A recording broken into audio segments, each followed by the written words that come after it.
Amis internautes, n'oubliez pas de liker, de vous abonner et de cliquer sur la note de notification pour ne rien rater. Le maire de la commune de Parakou a animé ce lundi 1er décembre 2025 la deuxième et dernière séance publique de reddition des comptes pour le compte de l'année en cours. Démarrée au 2e arrondissement, cette tournée a permis à la première autorité communale de présenter à ses administrés une communication axée sur un point central, l'éducation dans la commune de Parakou, bilan des réalisations de 2022 à 2024, difficultés et perspectives. Après le 2e arrondissement, le maire a mis le cap sur le 3e pour le même exercice. À travers ce thème-là, nous avons essayé de montrer ce qui a été réalisé en matière d'infrastructure, en matière d'équipement et aussi en matière de soutien aux enfants démunis dans le secteur de l'éducation. Que ce soit au primaire ou au secondaire, aujourd'hui, vous allez dans ces écoles.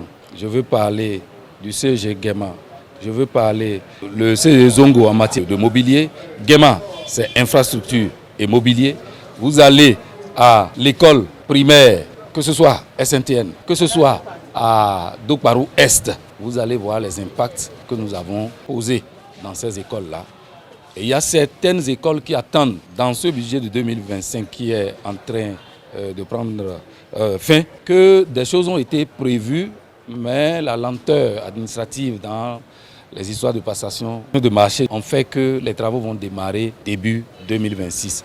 C'est le cas par exemple à l'EPP Zongo 1 où nous allons procéder à la réfection des salles de classe, parce qu'aujourd'hui vous allez dans cette école, vous allez vous rendre compte que vraiment c'est une école qui a besoin vraiment d'une réflexion. Aussi que ce soit dans certaines écoles autres que celles que j'ai citées, nous avons un projet de donner des tables et bancs, c'est-à-dire les mobiliers. Certaines écoles ont déjà eu des infrastructures comme Ouansirou et des bâtiments en R+, à Guéma. C'est en R+, que nous avons réalisé et nous pensons que si nous allons dans cette dynamique-là, même si nous n'arrivons pas à résorber tous les problèmes, nous allons quand même diminuer. Dans le 3e arrondissement, le maire a profité de la tournée pour procéder à l'installation officielle de la nouvelle chef d'arrondissement. Quelques mois seulement pour exercer, mais déjà de grands défis à relever pour la nouvelle responsable locale.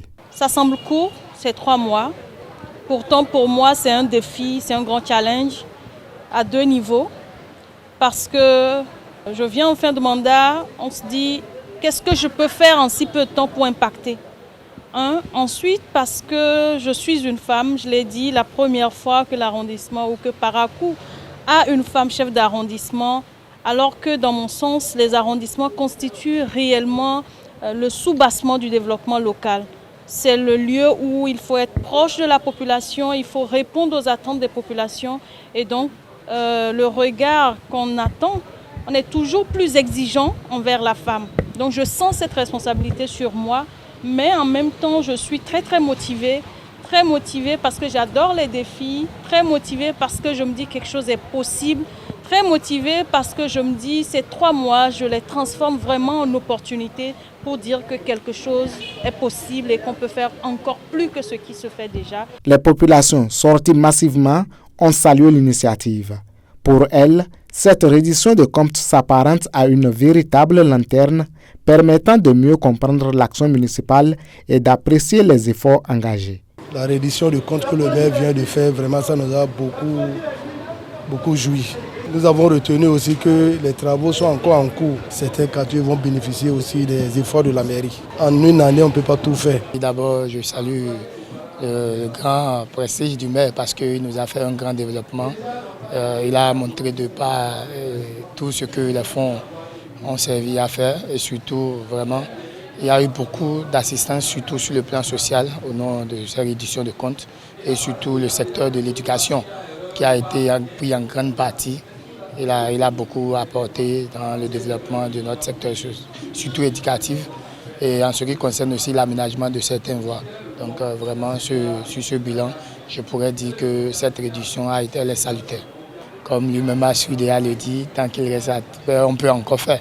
Donc ce qui a lieu de faire, c'est ce qui concerne surtout les soins de santé et surtout l'aménagement de nos voies. Parce que juste là, il y a l'impraticabilité de certaines rues et que vraiment pour que d'abord le développement de toute commune d'abord, ça passe par la route.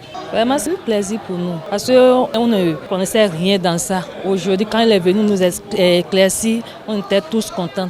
Il faut rappeler que pour le compte du premier arrondissement, c'est la 3e adjointe au maire qui a conduit le même exercice.